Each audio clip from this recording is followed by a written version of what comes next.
Good evening. Thank you for joining us tonight for KREM 2 News at 10. I'm Joshua Robinson, and we want to start right away by checking in with meteorologist Thomas Patrick, because the weather in the middle of a lot of changes as we head into the weekend, starting to make that transition into fall. Thomas, I was outside just about an hour ago covering some of our high school football games for To the Turf tonight. A little drizzly for most of the night. Yeah, same here. I experienced that myself. Our whole team committed to that Friday night football coverage later on. But yeah, just had to deal with a little bit of that rainfall. I'll tell you what, when you look at the rain kind of falling from like the rafters, it always seems heavier than what it feels on the field. But we had some light rain move through earlier. It's actually dry as I stand out here right now, but you see that much more steady rain band that's starting to batter the coast of western Washington. This whole wave of energy has been pushing into the Pacific Northwest the last 24 hours. It comes here in earnest by tomorrow morning. Look at these hours between 6, 7, 8, 9, even to the noon hour. It looks like it's very steady and perhaps some heavier rainfall that's on the way to start the weekend come tomorrow, just adding to that light stuff that we experienced today. And here's what it looks like on Future Tracker. This is going to be some downpours and a very fall-like weather system that's going to stick with us this entire weekend. So coming up, going to detail how long the rain is going to be with us for and what those rainfall totals are going to look like overall. Thank you, Thomas. A Welpinette woman who had a mastectomy last week is now waiting indefinitely for reconstructive surgery. It is just one of the many impacts of elective surgeries getting canceled during the surge of COVID-19 cases we're seeing right now. KREM 2's Amanda Rowley shares how frustrating this situation is for breast cancer patients. Waiting is never easy, but it's even more difficult when your health is on the line. I don't know what kind of wake-up call it takes, but a lot of people sure need surgeries about now. Donna Julik was diagnosed with breast cancer in June. She had a mastectomy last week. She was prepared to spend the next several weeks recovering. It's like a therapeutic thing for me to do art. I knew I'd be not doing much for about 6 weeks. And so I went and bought new acrylics, and I have the acrylic things, and I've got a acrylic easel. She was supposed to get reconstructive surgery today. Doctors would have also taken out additional tissue so that she would be cancer-free. But it's considered an elective surgery, and now she is waiting indefinitely. If we wait too long to get that piece out, then I have to do radiation. So the whole point of the mastectomy was to not have radiation or chemotherapy. Donna says this kind of waiting is harder than the mastectomy. It's frustrating because in my mind, cancer's bad and you want it to go away right now. And it's always been that way, you know, hurry up and get that taken care of and then we'll be done with it. And so to wait, it's a little nerve-wracking. What do you think about that? Just the way that COVID and the surge of cases and just the status of our hospitals being stretched so thin that surgeries like yours have had to be put on the back burner. Yeah. It's a two-sided sword. I feel really bad for the people that have COVID and are in there, and because it must be miserable. I imagine it's miserable to have a tube in you helping you breathe. I'm hoping that the families that have people in the hospitals go and get a COVID shot, because it's real and nobody wants to be sick. Donna and her family are hopeful she will complete her breast cancer treatment soon. But in the meantime, she will be painting and waiting.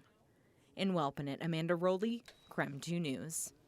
And when COVID-19 shut down our country, some medical care was also put on pause. Routine cancer screenings have since picked back up, but still haven't reached their pre-pandemic levels.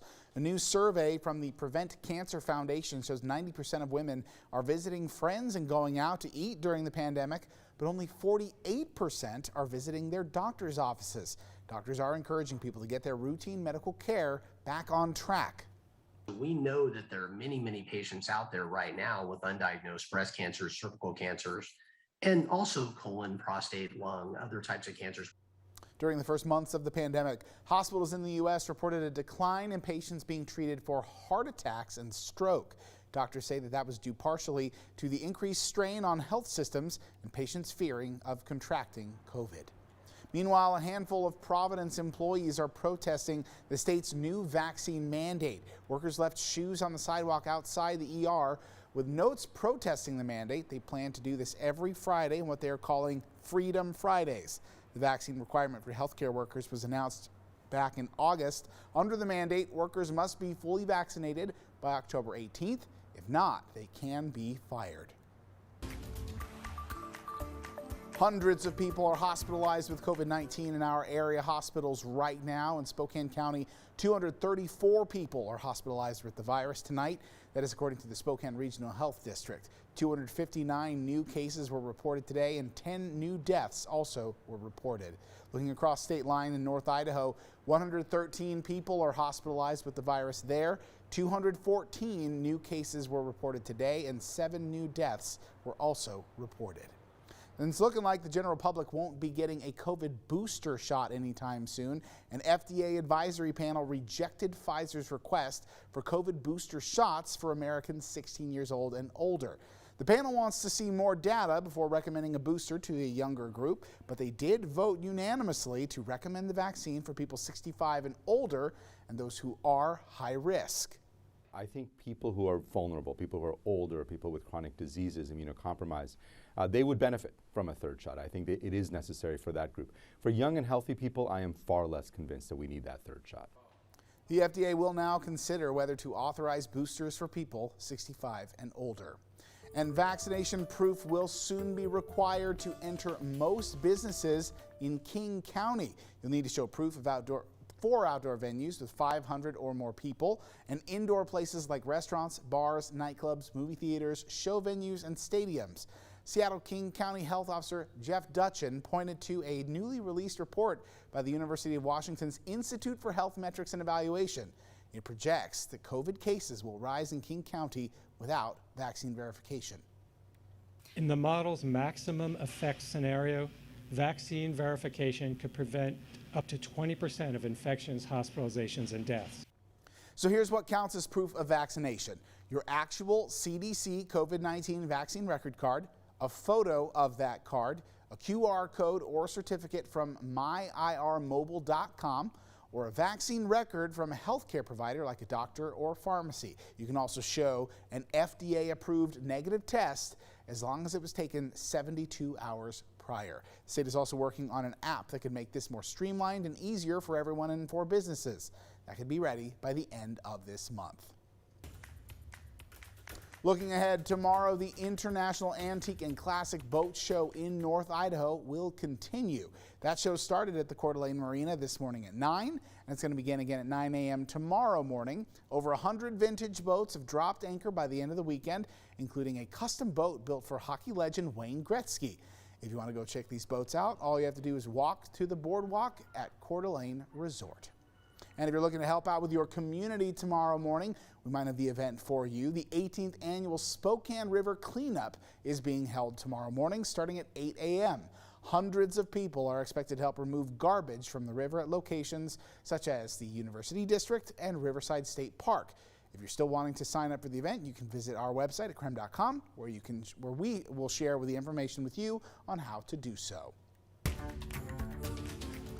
Today, more money is being offered for the safe return of the missing 5-year-old Fruitland boy, Michael Vaughn.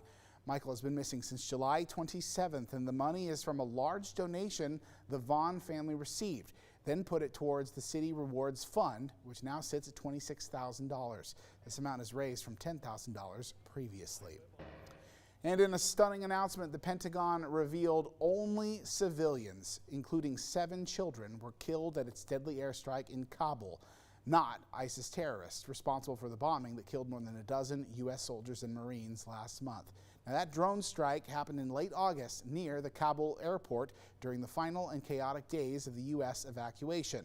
At the time, U.S. Central Command said the attack had targeted a, quote, imminent ISIS-K threat.